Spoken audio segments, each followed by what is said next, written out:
நாம் இந்த காலத்தில் எவ்வளவு தான் சத்தியத்தை கேட்டாலும், எவ்வளவு தான் கடிந்து கொண்டு புத்தி சொன்னாலும் அவங்க நம்ம மேல கோபித்துக் கொள்கிறார்களே ஒழிய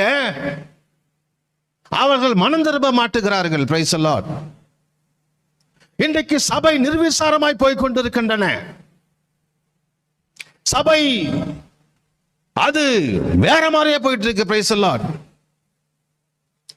சபைகளுக்குள்ளே ஆடலும் பாடலும் ஆட்டமும் பாட்டமும் கூத்துமாய் இருக்கின்றன. Praise the Lord. சபைக்குள்ளே பரிசுத்தம் காணப்படவில்லை. வாலிபர்களுக்குள்ளே பரிசுத்தம் காணப்படவில்லை. சபை நிர்விசாரமாய் போய் கொண்டிருக்கின்றன. சபை ஆவியும் இல்லை, அனலும் இல்லாமல், குளிரும் இல்லாமல் வெதுவெதுப்பான நிலையில இருந்து கொண்டிருக்கின்றன. ஊழியக்காரர்கள் யாரும் சபையில இருந்து ஊழியம் செய்வது கிடையாது. ஊழியர்கள் யாரும் சபையில முட்டி போட்டு